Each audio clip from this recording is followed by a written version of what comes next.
and welcome. My name is Kevin Guerrero.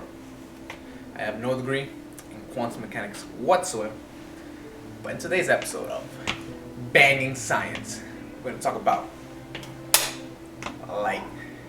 Light has been debated for many centuries to be a wave and a particle, but in today's episode, we're going to tell you why light is a wave. I'm going to hand it over to Smit, who's going to explain what is light and the electromagnetic spectrum. Smit. You want to know what light is?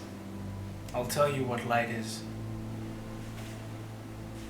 Light is an electromagnetic wave, which is part of the electromagnetic spectrum. And the spectrum consists of all waves, which include radio waves, microwaves, X-rays, gamma rays, and even visible light.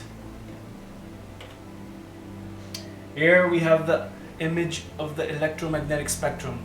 As you can see, from 10 to the 13th power, all the way to the 10 to the 20th power, we see people, and all the way to radioactive elements. And the same goes for the other side. Off to you, Johnny. What's going on here? Well, Johnny, you're going to explain to us why light is a wave. Before, Smith explained to us what light is. But now, you can explain to us why a wave.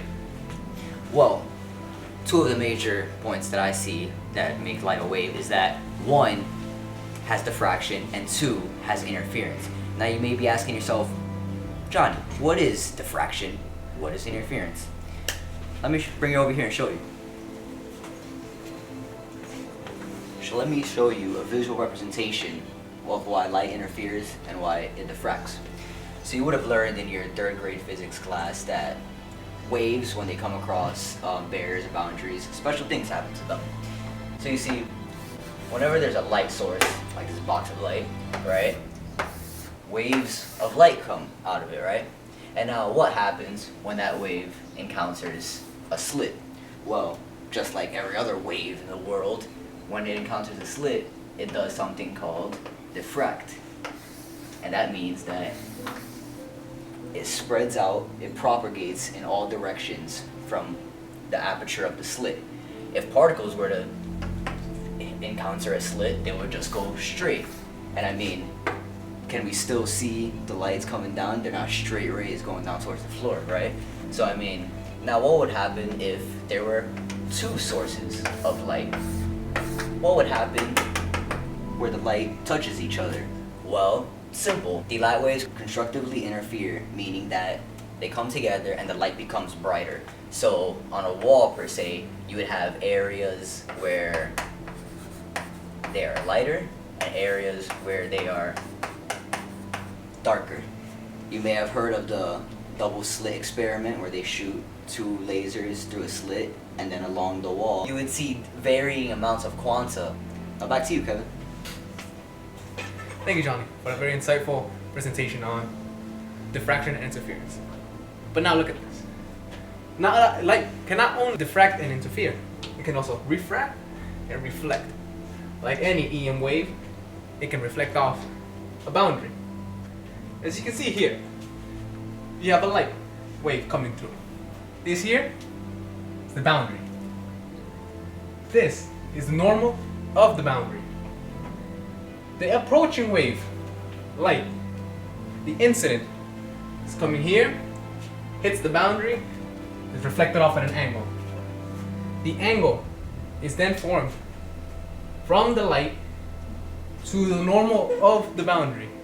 This is called the angle of incident. Now, on the other side, you have the reflected angle, right here, the reflected wave. The angle is formed from the reflected wave to the normal.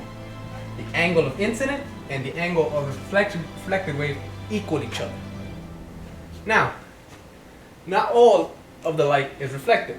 Some of it refracts, meaning it goes through the boundary, but then it moves away or towards the intended path of the wave. Now, refraction depends on the speed of the medium.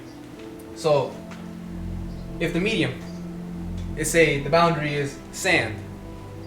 Light going through the sand, not so fast. So the refracted wave is going to be closer to the wave that would go through the boundary if there would be no refraction. Now, let's say you have a glass of water. Take a pencil. You put it in there. As you can see, the pencil, well, in the water, looked bent. It looked like it would be broken. How come? Well, water is a fast medium. Fast meaning light refracted moves away from the wave that's going through the boundary. Like I said, the wave, refracted wave, depends all about the medium and how fast the medium is.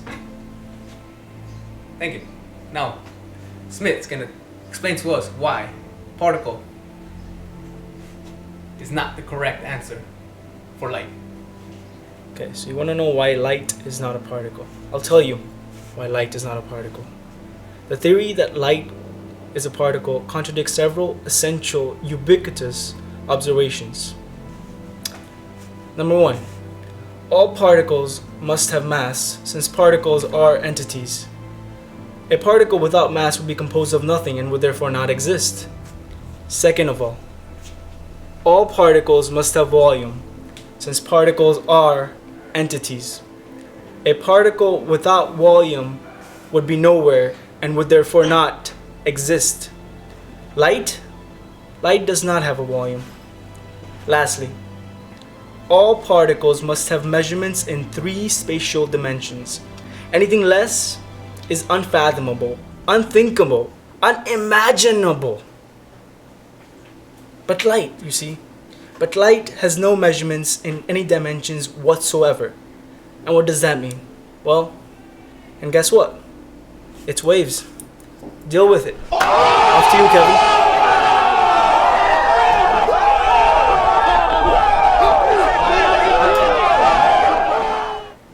Can't stop that. Thank you, Smit. You just can't. Well, now that you've seen our presentation, thank you for tuning in with us. As hopefully we can give you a heckload of information and giving you an idea that light is indeed a wave and not a particle. So for all you particle people, I hope you had taken down some notes, revised your ideas, and understood that light is indeed a wave. This was Banging Science.